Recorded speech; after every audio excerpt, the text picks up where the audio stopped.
Buenas tardes a todos los presentes, siendo la 1 de la tarde el punto del día 25 de noviembre del año 2021, daremos inicio a la presente audiencia de prisión preventiva.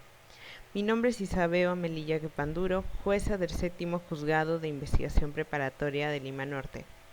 En esta ocasión estamos con el expediente número 456-2021 por la presunta comisión del delito de robo agravado.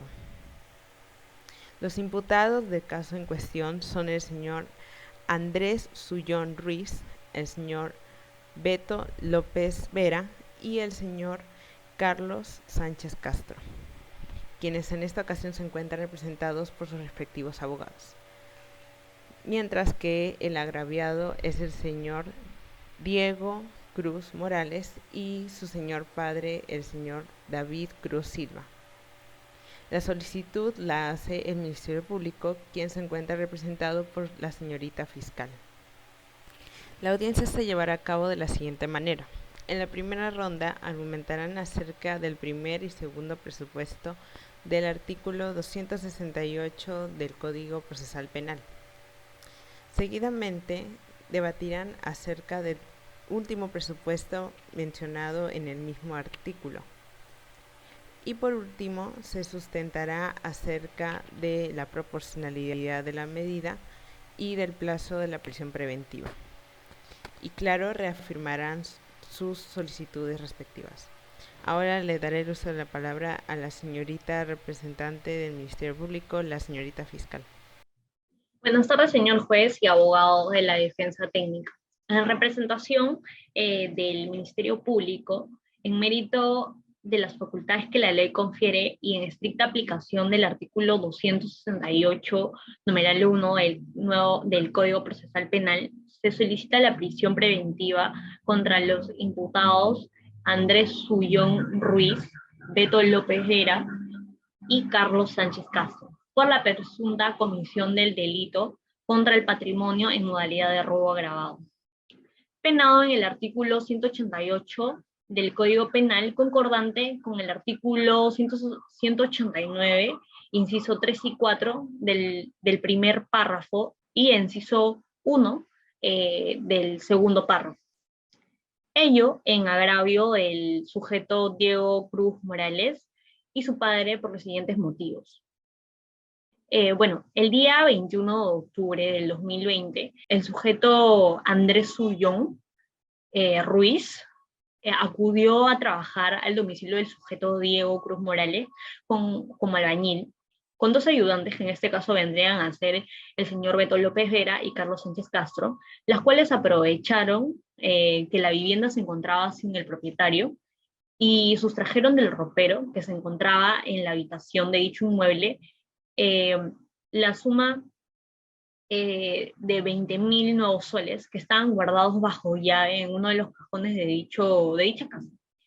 El presunto agraviado desconoce cómo pudieron abrir este cajón. Al momento de retirarse, los investigados sufren un contratiempo, ya que el padre del agraviado llega al domicilio y por tanto lo reducen a golpes, lo amenazan de muerte y lo encierran en una habitación para luego fugar de la escena. Posteriormente, el sujeto Andrés Sullón Ruiz realizó la compra de un televisor LED de 52 pulgadas por el monto de 4.500 soles, el cual no supo justificar la procedencia del efectivo. Por otro lado, el sujeto Beto López Vera compró una laptop de marca Lenovo por el monto de 2.999 soles. Además, el sujeto Carlos Sánchez Castro compró una lavadora por 1.000 soles. Bueno, según diligencias policiales, el sujeto Andrés Sullón Ruiz intentó sustentar que realizó la compra con sus ahorros. El sujeto Beto López y Carlos Sánchez no acudieron a las tres citaciones, obteniendo los cargos de notificación, por lo tanto no declararon. Debido a estas circunstancias, se establece que existen los fundamentos y graves elementos de convicción prescrito en el literal A del artículo 268 del nuevo Código Procesal Penal y en concordancia a los preceptos generales previstos en el artículo 153, numeral 2 del mismo código, y se explica que dicha medida de coerción se impone con respecto al principio de proporcionalidad a partir de la existencia de suficientes elementos de convicción. Como menciona, Asensio Moyao, en el año 2003, en su libro de Derecho Procesal Penal, entre las páginas 197 y 198, citando a Bersanti, la presencia del fumus bonis iurus es importante debido a que se constituye con el presunto material indispensable, entendiendo como la apariencia de criminalidad. Entonces, por lo tanto, cuando nos encontramos en una situación donde la apariencia se refleja en los medios probatorios, adjuntamos en la carpeta fiscal que sustentan una sospecha grave, fuerte o vehemente.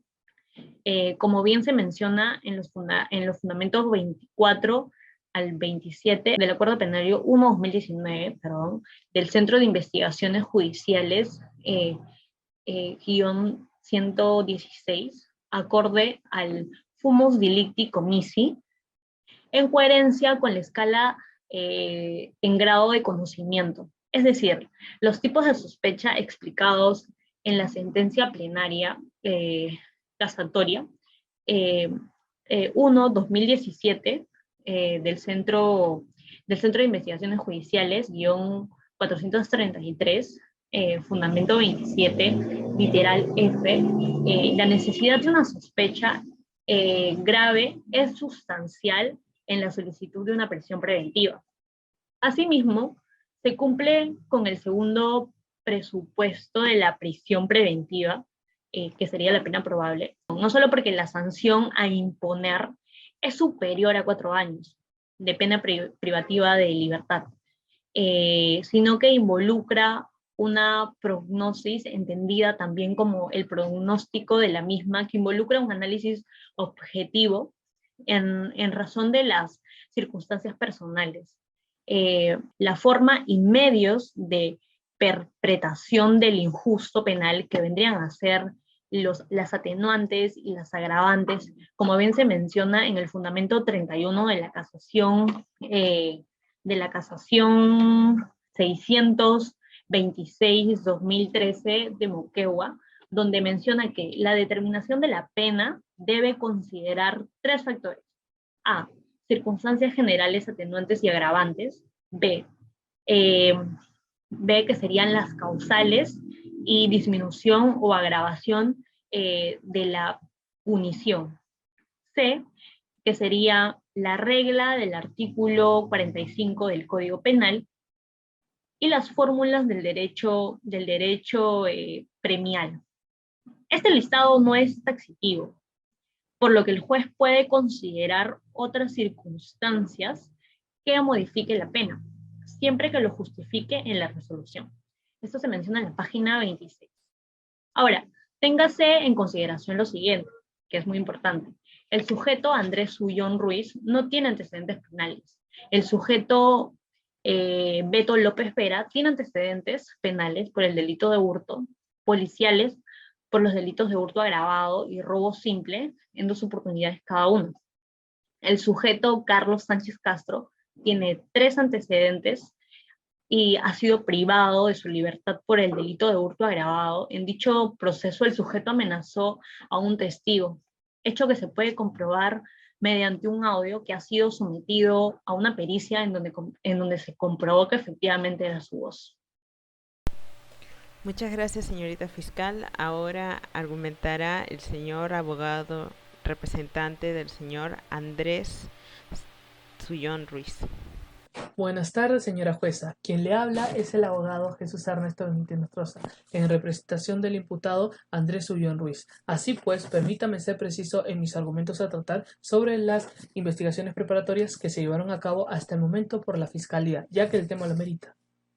En primer lugar, sobre los fundados y graves elementos de convicción mencionados por la Fiscalía sobre mi patrocinado, por un lado quiero señalar, señoría, que cuando se abre una puerta, ya sea abriéndola para adentro o para afuera, por sentido común uno no puede saber quién está en la otra habitación por la simple vista, hasta que haya ingresado. A lo que quiero llegar, su señoría, es que por lo señalado por el señor David Cruz Morales, padre del agraviado, este estaba ingresando a la casa con su propia llave, agregando que una vez abrió la puerta, alguien le tapó la cara, lo golpeó y lo encerró en una habitación. Es decir, desde el principio hasta el final estuvo con la cara tapada. Por lo que el reconocimiento sobre mi patrocinado por el padre del agraviado no habría sido posible.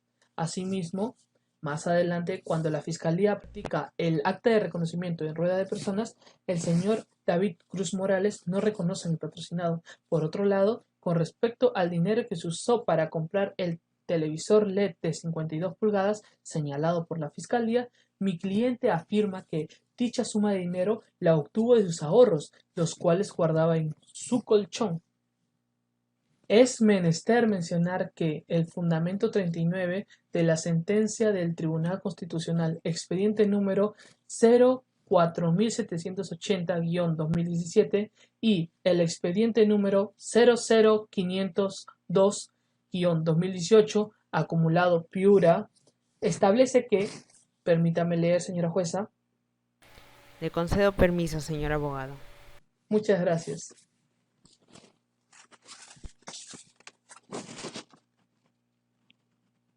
Al respecto, las resoluciones de primer y segundo grado que conceden y confirman la prisión preventiva sobre los recurrentes consideran cumplido dicho requisito al existir diversos elementos de convicción que acreditarían en alto grado de probabilidad. Página 63. Es decir, los elementos de convicción deben estar debidamente motivados y deben estar vinculados al imputado en la comisión de un hecho punible. Por consiguiente, los elementos que presenta la fiscal no están debidamente acreditados. En segundo lugar, sobre la pena probable, he de señalar que mi cliente no posee antecedentes penales, lo cual es un atenuante establecido en el inciso A del artículo 46 del Código Penal, siendo en este caso que este atenuante aumenta la posibilidad de que, si le fuesen a dictar pena privativa de libertad a mi patrocinado, la pronoxis de la pena estaría establecido en el tercio inferior. Por ello, a pesar de que, como lo indica la Fiscalía, la pena sí es mayor a 4 años con respecto a mi patrocinado, su pronoxis de la pena estaría en el tercio inferior. Para finalizar, con respecto a esta primera parte, quiero indicar, su señoría, que para que se pueda dictar prisión preventiva se deben cumplir con los presupuestos mencionados en los artículos 268, 269 y 270 del Código Procesal Penal. En consecuencia, sobre mi patrocinado, el primer presupuesto del artículo 268 no se estaría constituyendo. Por ende, su señora jueza, solicito que se declare infundado el pedido de la fiscal sobre mi patrocinado. Muchas gracias. Muchas gracias, señor abogado. Ahora le otorgaré la palabra a la señorita abogada representante del señor Beto López Vera y el señor Carlos Sánchez Castro. Muy buenas tardes, señora jueza. Un cordial saludo a todas las partes procesales presentes el día de hoy. Mi nombre es María Gracia Dueñas Jacobs y soy la abogada defensora de los señores Beto López Vera, sujeto B, y Carlos Sánchez Castro, sujeto C, quienes junto al señor Andrés Sullón Ruiz, sujeto A, fueron imputados por la presunta comisión del delito de robo agravado. Ahora, en el caso del agraviado sujeto D, si bien es cierto que se ha acreditado la preexistencia de la suma de 20.000 nuevos soles que fue presuntamente sustraída, y que también existe una documentación referente a los presuntos agravios contra el señor padre del sujeto D, tales como golpes, reducirlo, obstrucción de su vista, grave amenaza, uso de un arma de fuego, entre otros. Así como también se tiene el testimonio de las tiendas de los aparatos electrónicos, que confirman las costosas transacciones compra-venta. Pero, por lo demás, solo se tiene como único posible elemento la declaración del sujeto A. En paralelo, es un hecho que el padre del agraviado sujeto D afirma que sí pudo ver claramente al sujeto A, pero no se reconoció a los otros dos sujetos que presuntamente perpetraron los hechos en conjunto con este primer imputado. Inclusive, dicha individualización respecto a mis defendidos no se dio ni con el reconocimiento vía RENIEC ni con la rueda de personas. En síntesis, sí sabemos que mis defendidos cuentan con antecedentes penales que estimarían una pena probable en un tercio intermedio o hasta por encima del máximo. Sin embargo, en ninguna parte de los escritos, ni el agraviado sujeto ni su padre han afirmado expresamente que mis patrocinados sean aquellos sujetos que acompañaban al sujeto A. Así pues, con lo expuesto, la presente defensa técnica le solicita a usted, señora jueza, que verifique que no hay medida que aplicar o ni siquiera hay una estimación de pena probable para mis defendidos. Y por consiguiente, le exhorto a usted que declare como infundado el requerimiento de prisión preventiva. Gracias. Muchas gracias, señorita abogada. Ahora argumentarán acerca del último presupuesto del artículo 268 del Código Procesal Penal, que se refiere a los peligros procesales en las vertientes de peligro de fuga y peligro de obstaculización. Le doy la palabra a la señorita fiscal, representante del Ministerio Público. Debemos mencionar el último presupuesto, que vendría a ser el peligro procesal, que está tipificado en el artículo 268 del Código Procesal Penal, numeral 3. Una de las razones claves para poder validar el supuesto peligro de fuga es el arraigo y la calidad del mismo, como bien lo explica la casación 631-2015 Arequipa en el cuarto fundamento. Se entiende por aquello al establecimiento de una persona en un lugar por su vinculación con otras personas o cosas. Empero, la sola mención de presentar o no arraigo no significa que automáticamente se desacredite el peligro de fuga. Bien menciona el Tribunal Europeo de Derechos Humanos, Stockmüller versus Alemania, que la sola posibilidad de cruzar una frontera no significa que califique necesariamente en los criterios de peligro de fuga. Jurisprudencia vinculante de ello sería la casación número 1145-2018 nacional, en el punto 2 del segundo fundamento de derecho, que sostiene que no existe un arraigo de mediana intensidad, pues los presupuestos para dictar una medida de prisión preventiva se cumplen o no se cumplen. Consecuentemente, no se puede, afirmar que un presupuesto se cumple a medias o con poca intensidad. En relación al peligro de fuga, durante los actos de investigación practicados por el Ministerio Público, se ha logrado determinar que los imputados Andrés Ulloa Ruiz, Beto López Vera y Carlos Sánchez Castro no han acreditado sus actividades laborales o familiares que los establezca en esta ciudad. El sujeto Beto López Vera es separado, tiene 2 hijos, su ex esposa no trabaja ya que tiene una enfermedad muy grave y tampoco ha acreditado arraigo laboral, pero cumple con la pensión de alimentos de 700 soles. Ahora, el sujeto Andrés Ulloa Ruiz es casado, tiene un menor hijo, además es el sustento de su madre que padece cáncer y tiene un hermano menor de 17 años. Este no presenta arraigo laboral, pero sí familiar. Por último, tenemos al sujeto Carlos Sánchez Castro, que es soltero, tiene una hija, que vive en Venezuela con su madre. Este vive con su madre anciana en un cuarto alquilado.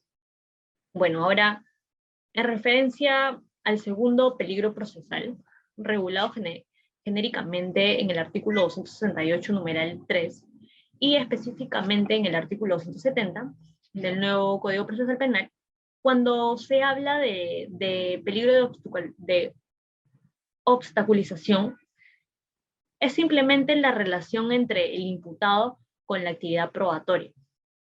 En palabras de Ferrer Beltrán, dice que se trata aquí de evitar que el imputado manipule o haga desaparecer pruebas en contra, es decir, actos concretos y dolosos del imputado, destinados a atentar contra el desarrollo de la actividad probatoria.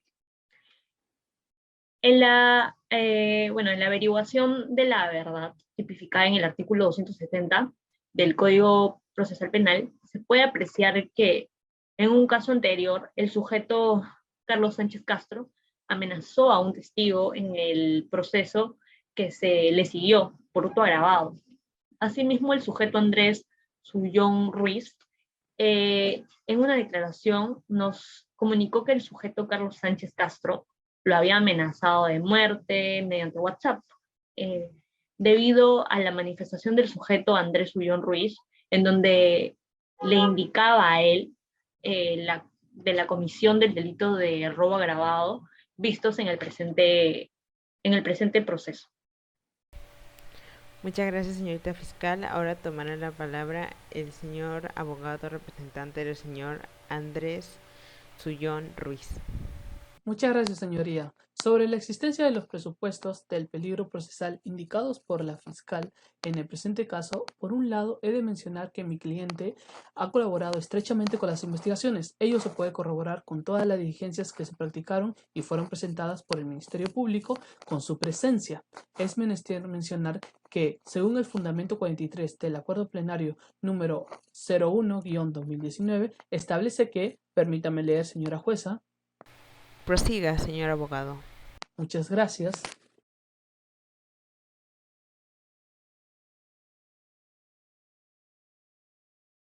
Para estimar el posible riesgo de fuga, no puede desprenderse el peligro examinado en atención únicamente a la pena previsible.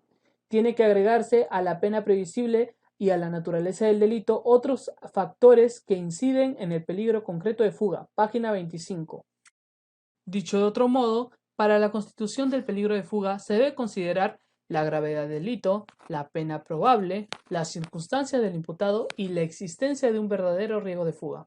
Asimismo, cuando señalamos la circunstancia del imputado, nos referimos en cierto sentido al arraigo que la persona posee, siendo que este presupuesto, aunque no en su totalidad, es de vital importancia para poder acreditar el peligro de fuga. Así pues, el arraigo está conformado por tres tipos: el familiar, el domiciliario y el laboral, establecidos en el inciso 1 del artículo 269 del Código Procesal Penal. En este sentido, según el quinto fundamento de la casación número 631-2015 Arequipa, donde se establece que, permítame leer, señora jueza. Adelante, señor abogado. Muchas gracias.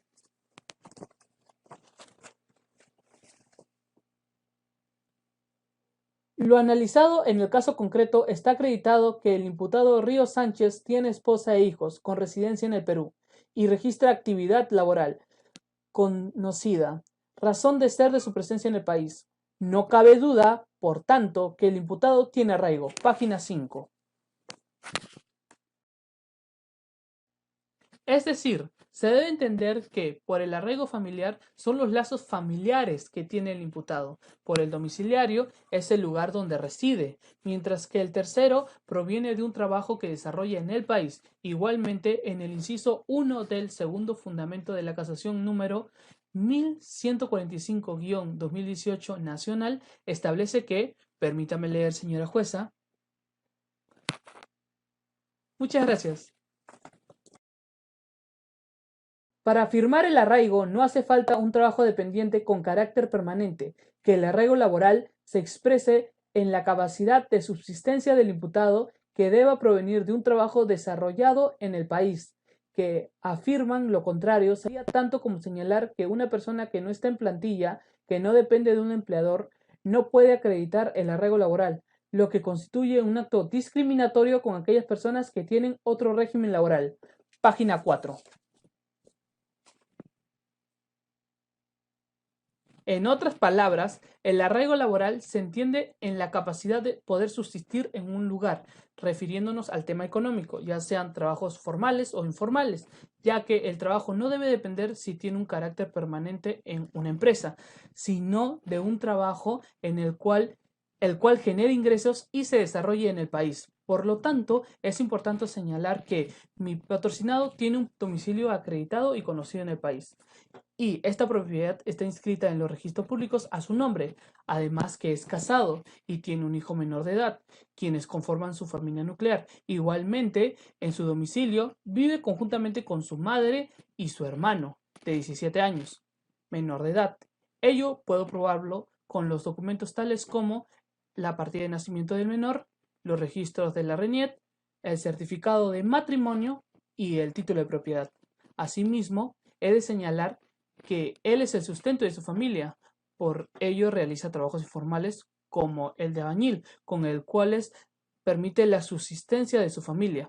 Además, que su madre sufre de cáncer y está sometida a quimioterapia desde hace 6 meses, siendo que mi cliente es el quien paga las intervenciones médicas de su madre. Por ello, mi patrocinado sí cumple con los 3 tipos de arraigo. Por otro lado, respecto al peligro de obstaculización, según el cuarto párrafo del cuarto fundamento de la casación número 1640-2019 nacional, establece que, permítame leer, señora jueza. Muchas gracias. El peligro de obstaculización o entorpecimiento se busca evitar que el imputado, aparte de cualquier vía, medios de investigación o pruebas decisivos para el resultado del proceso, que efectúe actos de destrucción probatoria en sentido amplio. Página 9. Es decir, se refiere a las conductas ya sean que entorpezcan el proceso o para evitar que el procesado pueda destruir cualquier hecho por más mínimo que sea. Por consiguiente, como lo señalé anteriormente, mi cliente ha colaborado eficazmente con el Ministerio Público en este caso. Es más, siendo que no cuenta con antecedentes penales, la Fiscalía le sería muy difícil acreditar que mi cliente intente obstaculizar el proceso, ya que no ha detenido en ningún momento la realización de las investigaciones, ni mucho menos ha intentado destruir elementos que permitan la continuación del proceso. Es más, ha colaborado con el Ministerio Público. Por ende, mi patrocinado no cumple con el último presupuesto establecido en el artículo 268 del Código Procesal Penal. Por lo tanto, no se le debería dictar prisión preventiva. Muchas gracias, señoría. Muchas gracias, señor abogado. Ahora le otorgaré la palabra a la señorita abogada representante del señor Beto López Vera y el señor Carlos Sánchez Castro. Gracias, señora jueza. Encontramos que el Ministerio Público sustenta que mis patrocinados estarían configurando tanto el peligro de fuga como el peligro de obstaculización. Empero, ello es un pensamiento totalmente equívoco. Para contextualizarnos, su señoría, le solicito permiso para citar el fundamento quinto de la casación 1445-2018/nacional. Le concedo la palabra, señorita abogada. Muchas gracias. En este fundamento quinto, la Corte Suprema en 2019 estipula que el peligro de fuga ha de analizarse en función a determinados factores que digan la falta de arraigo familiar, social, laboral, de la existencia de conexiones con otros países, de los contactos en el extranjero, de la infraestructura internacional, de sus bienes, de los medios económicos con los que dispone, de su proximidad a la jurisdicción y, de otro lado, de ciertas circunstancias del caso en concreto.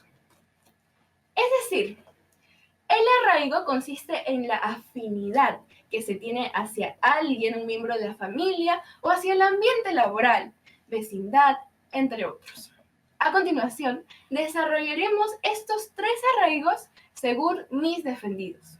Primero, con relación al arraigo familiar, se denota que ni el señor Beto López ni el señor Carlos Sánchez quisieran alejarse aún más de su familia. Ello incluso se evidencia en la puntualidad con la que el señor López efectúa los pagos correspondientes al sostenimiento de sus menores hijos. O también tenemos el ejemplo del señor Sánchez, quien, a pesar de la distancia, cumple con el acuerdo entre él y su exmujer para los alimentos de su hijita. Ahora, respecto al domicilio, el simple hecho de que el señor López tenga una propiedad ya reduce enormemente la posibilidad de que él desee irse y dejar todo ese esfuerzo atrás. Y el hecho de que el señor Sánchez viva en una casa donde ha celebrado un contrato de arrendamiento ya demuestra que no querría irse e incumplir las obligaciones que tiene estipuladas en dicho contrato, y así no tener que someterse ante las consecuencias de este. Ahora, respecto al trabajo, acreditamos que las ganancias que perciben mis patrocinados son el único sustento de su familia y de ellos mismos. Con ello, comprobamos que no habría posibilidad de que mis defendidos se permitieran fugar o eludir la justicia. Ahora, respecto al trabajo, acreditamos que las ganancias que perciben mis defendidos son el único sustento de su familia y de ellos mismos. Con ello comprobamos que no habría posibilidad de que mis patrocinados se permitieran fugar o eludir la justicia. Asimismo, cabe mencionar que afirmar peligro de fuga por el simple hecho de que mi patrocinado, el señor Sánchez, sea extranjero, ello no es correcto y configura un supuesto de discriminación étnica por nacionalidad, conforme a lo estipulado en la casación 631-2015 Arequipa. En paralelo, el Ministerio Público afirma que existe un peligro de obstaculización por parte de mis defendidos, sujeto B y sujeto C, pues manifiesta que no prestar su declaración obstruiría la eficacia de la persecución penal. No obstante, dicho criterio es totalmente erróneo. Y si me permite desarrollar ello, señora jueza, con una cita de Arsenio Ore Guardia. Adelante, señorita abogada. Muchas gracias. Ore, en 2014, manifiesta que no puede existir una pretensión por parte de los órganos de investigación de sacar elementos probatorios o de convicción por parte de la declaración de un imputado, pues ello es la máxima manifestación del ejercicio del derecho de defensa. Es decir, el hecho de que mis defendidos no brinden declaraciones no constituye de ninguna manera un peligro de obstaculización. Al contrario, ellos están en su derecho de guardar silencio. Con ello, evidenciamos un nuevo fundamento para solicitarle a usted, señora jueza, que declare como infundado el requerimiento de dicha medida de prisión preventiva. Muchas gracias. Muchas gracias, señorita abogada. Ahora, en esta última ronda, se referirán a la proporcionalidad de la medida y el plazo de prisión preventiva. Comenzaremos con la señorita fiscal. Adelante. En el año 2019, entre las páginas 219 hasta la 228, en su libro Relaciones entre la prisión preventiva y la pena en expectativa, el sustento de las predicciones y las precisiones, menciona que no existe un sustento empírico que garantice la obstaculización ni siquiera cuando lo haya hecho en procesos anteriores. Empero, por eso existe el análisis proporcional de la medida amparando en los criterios de idoneidad, necesidad y proporcionalidad. En sentido estricto, ahora, esto se menciona también en la casación 626-2013 Moquegua, en su fundamento 22. Como hace mención el Tribunal Constitucional mediante el expediente número 04780-2017, proceso de habeas corpus del TC, para justificar el peligro de obstaculización, no se requiere prueba de estas conductas. Efectivamente se ha dado, sino solo el riesgo razonable de que puedan darse. Se trata en definitiva de una presunción. Ahora, Benji Espinosa en el año 2020 explicó que, como bien dice la casación 626-2013 Moquegua, en su fundamento 17, menciona que la argumentación por las partes de los presupuestos materiales se haga un punto por punto, señaladas en el artículo 268 del nuevo Código Procesal Penal, presupuesto por presupuesto, y al concluir cada punto, y al final de la audiencia, estará en las mejores condiciones para pronunciar la medida de coerción personal necesaria y proporcional. Por tal motivo, en cada uno de los análisis se recurre a la operación probatoria en concordancia al principio de proporcionalidad a partir del análisis de los graves y fundados elementos de convicción, es decir, que para recurrir a una prisión preventiva debe haber una suficiencia de imputación, ya que su análisis corresponde con el principio de prueba indiciaria y el fumus delicti. Por eso, el primer presupuesto en base para los otros presupuestos. Eso se evidencia en la imputación necesaria en la casación 724-2015 Piura, en el fundamento 4.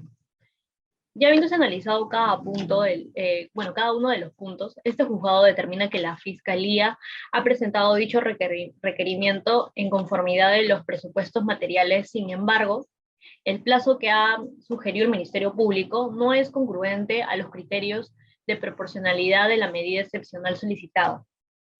En el artículo 272 del nuevo Código Procesal Penal, en su numeral 1, dice que la prisión preventiva no durará más de 9 meses, es decir, que se puede estipular un plazo menor a lo requerido por el Ministerio Público. Bueno, ahora, al respecto, Jimeno Sandra, en el año 2017, en los derechos fundamentales y su protección jurisdiccional, en la página 441 y 442, menciona que la prisión preventiva, como la situación nacida de una resolución jurisdiccional de carácter provisional y duración limitada, por la que se restringe el derecho de libertad de un imputado por un delito de especial gravedad y en quien concurre un peligro procesal. Es a partir de esta resolución motivada en cada uno de los presupuestos que se establece la medida coercitiva. Como bien lo certifica en su fundamento 17, la Corte Suprema menciona que la argumentación por las partes de los presupuestos materiales se ha de hacer presupuesto por presupuesto. Y al concluir cada punto y al final de la audiencia estará en las mejores condiciones para poder pronunciar la medida de la coerción personal necesaria y proporcional. Esto se evidencia en la casación 626-2013 Moquegua. Ahora, no se trata de una cuestión de convencer, sino explicar por qué a partir de los presupuestos es justificable recurrir a la última ratio de las medidas de coerción. Y esto lo explica Robert Alexi en el año 2019 en sus ensayos sobre la teoría de los principios y el juicio de la proporcionalidad en las páginas 238 hasta la 242, donde dice que en similitud a lo explicado anteriormente, recalca la importancia de la justificación proporcional, donde todo erija desde los graves y fundados elementos como base y paso por paso llegar al pronóstico concreto. Por los motivos expuestos por mi persona durante toda la presente audiencia en representación del Ministerio Público, solicito, señorita jueza, que se declare fundado el requerimiento de prisión preventiva por 9 meses contra los imputados. Muchas gracias, señorita fiscal. Ahora tomará la palabra el señor abogado representante del señor Andrés Sullón Ruiz. Muchas gracias, señoría. Para finalizar, me gustaría señalar con respecto al cumplimiento de la proporcionalidad de la medida, la cual señala el Ministerio Público sobre mi patrocinado, es erróneo debido a que la medida debe ser proporcional a los hechos y la pena privativa de libertad no es la idónea en este caso, existiendo otras medidas cautelares. Dicho esto, por lo señalado anteriormente sobre los elementos de convicción, mi patrocinado ha colaborado en gran medida con las diligencias practicadas. Asimismo, quiero señalar que no se estaría cumpliendo con la sospecha requerida, la sospecha fuerte, para constituir esta medida cautelar. Es menester señalar que la existencia de la sospecha fuerte es de suma importancia para una debida motivación y para poder determinar la proporcionalidad. Por consiguiente, quiero indicar que sería un gran error que mi patrocinado vaya a la cárcel por todo lo señalado, ya que de esto estamos debatiendo en este momento, de que mi patrocinado ingrese a las celdas, porque sería una gran vulneración a sus derechos, causaría daños físicos, psicológicos, causaría un daño en gran medida a su familia y además se podría dar una pena anticipada. Igualmente, según el fundamento 15 del Acuerdo Plenario 01-2019, menciona que Permítame leer, señora jueza. Adelante, señor abogado. Muchas gracias. Como se advierte de lo expuesto, el principio de proporcionalidad mide la calidad o la cantidad de los elementos jurídicos o dos elementos de relevancia constitucional, comparativamente entre sí, libertad versus eficacia de la persecución procesal, en este caso de la pena privativa de libertad, de manera que no haya exceso de volumen, de significación o de cuantía entre uno u otro, a partir de las consideraciones que se hacen en relación con cada tiempo y lugar. Esta no depende del criterio absoluto, sino está condicionado a las ideas predominantes en la sociedad. Página 9. Dicho de otro modo, la proporcionalidad debe estar debidamente sustentada, ya que es uno de los ejes centrales por el cual se puede determinar si se aplica la medida cautelar o no, porque compara los hechos de los casos independientes para poder impedir que se vulneren los derechos de los procesados y evitar que se causen daños físicos, psicológicos y jurídicos en la persona. Por ende, mi cliente, quien ha colaborado con el proceso de manera eficiente y sin poner traba alguna, además que por lo señalado anteriormente sobre los peligros procesales, mi patrocinado no genera ninguno de estos presupuestos, considero que el dictar prisión preventiva no sería correcto ni proporcional sobre los hechos presentados sobre mi patrocinado por el Ministerio Público. Así pues, sobre el plazo que menciona la Fiscalía, he de señalar que nos encontramos ante una investigación simple, corroborado por todas las diligencias presentadas por la Fiscalía sobre el caso. Dicho esto, según el fundamento 57 del Acuerdo Plenario 1-2019 sobre el plazo razonable, establece que no puede establecerse desde una perspectiva abstracta, sino de acuerdo con las particularidades de cada caso. Dicho de otro modo, el plazo fijado por la Fiscalía debe tener en cuenta las dimensiones de cada caso. Asimismo, en el fundamento 59 del referido Acuerdo Plenario número 1-2019, establece que un factor a examinar es el comportamiento sin uso del imputado, como por ejemplo instruir a prueba falsa, destruir documento u ocultarse. En otras palabras, los peligros procesales son de suma relevancia para determinar el plazo de prisión preventiva. Por ello, el plazo de 9 meses solicitado por el Ministerio Público no es razonable y es un abuso para poder practicar las diligencias correspondientes en este caso. Asimismo, es verdad que toda detención provisional no es una medida punitiva, ya que ello vulneraría completamente el principio de inocencia, ya que la culpabilidad no se presume, sino se prueba. Lo único que se presume es la inocencia del procesado. Y si bien se dictara prisión preventiva, se podía dar una pena anticipada, como anteriormente mencioné, afectando este principio. Por todo lo mencionado, su señorío, reitero mi pedido de que se declare infundada la solicitud hecha por la Fiscalía sobre mi patrocinado, ya que no es proporcional a los elementos obtenidos hasta el momento y el Ministerio no cumple con los presupuestos establecidos en el inciso A y C del artículo 268 del Código Procesal Penal. Muchas gracias. Muchas gracias, señor abogado. Ahora le otorgaré la palabra a la señorita abogada representante del señor Beto López Vera y el señor Carlos Sánchez Castro. Mil gracias, señora jueza.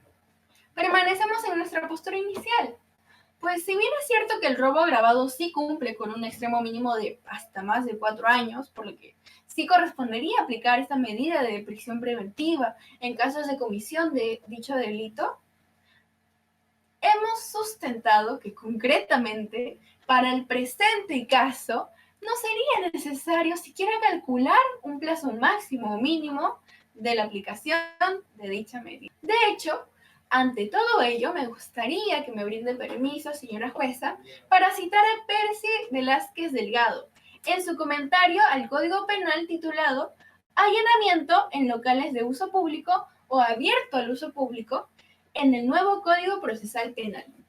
Le concedo la palabra, señorita abogada. Muchas gracias. Ante esto, Velázquez, en 2014, manifiesta que las diligencias de investigación tienen por finalidad recabar los elementos de convicción que luego sirvan como prueba en la etapa ya de enjuiciamiento. Pero esta eficacia probatoria solo será posible si los actos de investigación se realizan conforme a lo que establece la ley. y principalmente los derechos fundamentales y garantías fundamentales de la persona. Sabemos que entre estas bases o principios se encuentra que la medida sea proporcional para el caso concreto y que se debe hacer un test para identificar si prima la eficacia de la persecución penal o, por dar un ejemplo, la libertad del imputado. Pero, ¿qué sucedería entonces si no hay suficientes elementos para siquiera hacer un test? ¿Qué sucedería entonces si no existe algún tipo de elementos que sean de utilidad para que los hechos mencionados anteriormente sean atribuidos a mis patrocinados? Dado que únicamente se cuenta con el testimonio de lo que manifiesta el sujeto A. Es decir, esta medida cautelar no aplicaría ni para mi patrocinado el señor López ni para el señor Sánchez. Por lo tanto, solicito que por una parte usted, señora jueza, declare como infundado el requerimiento de prisión preventiva interpuesto por la Fiscalía, pues ella no sería de ninguna manera una medida proporcional para los defendidos, ya que no hay elementos suficientes que invoquen un mayor grado de sospecha en su contra. Y, por otro lado, que declare como fundada la petición hecha por esta Defensoría Técnica. Muchas gracias. Muy bien, luego de haber escuchado a los abogados y a la señorita fiscal, procederé a sustentar mi decisión. En primer lugar, los elementos de convicción presentados por la Fiscalía para vincular a los procesados en delito de robo agravado han servido para reforzar su posición ante este caso, ya que estamos hablando de testimonios, de grabaciones, de reconocimientos, etc., donde se identifican a los involucrados en la comisión del delito. Para contextualizar, citaré el fundamento 241 del expediente número 022534-2019 PHC TC Lima, donde se resalta lo siguiente. Lo que se entiende por fundados y graves elementos de convicción se estructura sobre la base de pruebas fehacientes o suficientes indicios que, de manera conjunta, acreditan uno o varios hechos o permiten aseverar determinadas situaciones como razonablemente producidas, no sobre la base de conjeturas o meras deducciones a priorísticas, que es lo que por el contrario se aprecia de manera reiterada en la resolución materia de análisis en este acápite, página 76. En otros términos, estos elementos tienen como objetivo esclarecer la relación que tienen los imputados con el hecho ilícito. En el caso en concreto, sí influyen estos componentes para este aspecto. En cuanto a la pena probable para este tipo de delitos, según lo determinado en el artículo 189 del Código Penal, la pena mínima es de 12 años, lo cual supera al límite establecido en el artículo 268 del Código Procesal Penal.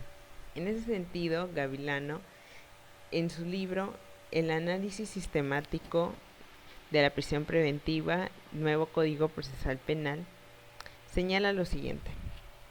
Sobre ese punto, debemos precisar que no se trata de esgrimir de que el tipo penal tenga como cuantum mínimo de pena 4 años de prisión, sino que la pena concreta a imponerse sea más de 4 años. La pena concreta, según el Código Penal, se impone en función a las condiciones personales del imputado, la forma de ejecución del delito, el grado de participación, la confesión, el daño irrogado a la víctima, el eventual concurso de delitos, etc. Página 23.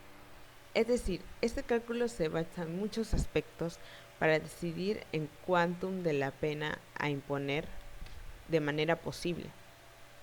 No se trata de una certeza, sino más bien de una proyección. Por ello, viendo las circunstancias del caso en concreto, sí se cumplen con este presupuesto. Para el peligro procesal en las vertientes de peligro de fuga y peligro de obstaculización, hay que entender que no necesariamente se tienen que cumplir con ambas condiciones para reconocer el peligro procesal.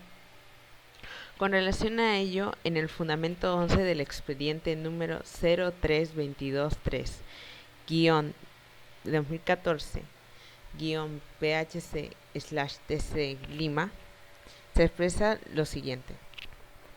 Cabe señalar que la configuración del peligro procesal no implica que de manera simultánea tenga que concurrir los supuestos de peligro de fuga y de la obstaculización del proceso por parte del inculpado, y es que resulta suficiente que se manifieste alguno de los aludidos supuestos concurrente con los presupuestos procesales de la pena probable y de los elementos probatorios que vinculan al procesado, para que el juzgador determine el peligro de la sujeción del inculpado al proceso penal y pueda decretar la medida de detención provisional a través de una resolución motivada. En otras palabras, basta que uno de esos se cumpla para que haya peligro procesal. Ahora analizaremos de acuerdo al caso. Los señores Andrés Sullón Ruiz, Beto López Vera y el señor Carlos Sánchez Castro viven en distintas condiciones que los ponen en la posición de ser el sustento de su familia. Además, no poseen con los recursos suficientes para conseguir medios para tratar de huir de la justicia. Además, uno de ellos demostró estar dispuestos a colaborar con las investigaciones. Concretamente, Neira, en 2011, en su libro Manual del Código Penal, expresa lo siguiente. Este peligro está relacionado con la posibilidad de que el procesado se sustraiga de la acción de la justicia y no pueda cumplir como consecuencia de ello con los fines del proceso. Es decir, el procesado por diversas razones se sustrae de la acción de la justicia. Página 105. En efecto, no habría razones que apoyen la idea de fuga de la parte de los investigados. En ese aspecto no se cumple con este tipo de peligro. Por otra parte, en el peligro de obstaculización, tampoco existen motivos suficientes para querer alterar las indagaciones que se están llevando a cabo. De acuerdo al fundamento 10 del expediente 01463-2014-PHC/TC Moquegua, se señala lo siguiente. Se encuentra vinculado a la injerencia del procesado en libertad ambulatoria respecto del resultado del proceso, lo que puede manifestarse con la influencia directa del actor en la alteración, ocultamiento o desaparición de los medios probatorios. En síntesis, ya se ha avanzado con la presentación de ciertos elementos de convicción donde no ha surgido ningún tipo de inconveniente. Con ello se demuestra que no habría ningún tipo de riesgo para dificultar este proceso. Finalmente, la razonabilidad en que se pide la prisión preventiva no sería sustancialmente posible por los motivos antes mencionados. Sobre ello, Reategui, en el 2018, en su libro La problemática de la detención en la jurisprudencia procesal penal, explica lo siguiente.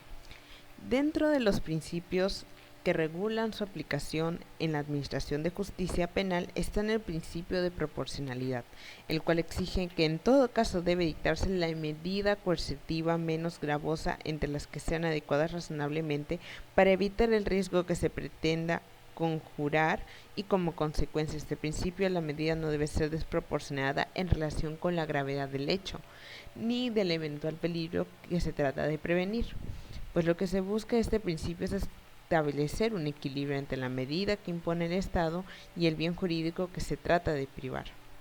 En suma, con la proporcionalidad de la medida, lo que se busca es una justificación adecuada con la aplicación de esta medida, para evitar una restricción innecesaria para los sujetos que en este caso están siendo investigados por la presunta comisión del delito de robo agravado. Después de expuestas las razones, verificamos que no se cumplen con los presupuestos establecidos en el artículo 268 del Código Procesal Penal. Por ende, declaro infundada la solicitud de la Fiscalía con respecto a la prisión preventiva. Señorita Fiscal, ¿está conforme? ¿Se reserva su derecho o desea apelar? Apelo, su señoría. Señor abogado, ¿Está conforme? ¿Se reserva su derecho o desea apelar? Conforme, su señoría. Señorita abogada, ¿está conforme? ¿Se reserva su derecho o desea apelar? Conforme, señora jueza. Muy bien, damos por concluida la presente audiencia a las 2 de la tarde con 30 minutos. Muchas gracias.